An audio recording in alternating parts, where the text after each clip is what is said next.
আপনারা বলেছেন যে ন্যায় নীতির পথে ফেরত আসতে হবে।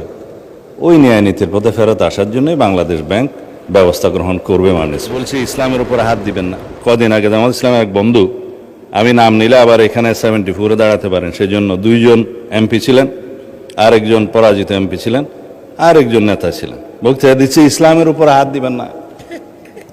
মানে স্পিকার, ইসলামী ব্যাংক ইসলাম নয়, আমাদের জনাব মির্জা ফখরুল ইসলামও ইসলাম নয়, জামাতে ইসলামও ইসলাম নয়। সুতরাং সবকিছুতে ইসলামের উপরে হাত দিবেন না দোহাই দেওয়া কিন্তু ঠিক নয়। মানে স্পিকার, আমি এবার পয়েন্ট টু পয়েন্ট আসি।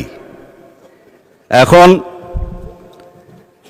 একবার যে ব্যাংক আজান দিয়ে তকবীরে লিল্লাহ দিয়ে দখল করা হলো, সেই ব্যাংকের দখলটা বেদখল হয়ে যাবে, এই যাতনা তো আমরা বুঝি। মানে স্পিকার, সুতরাং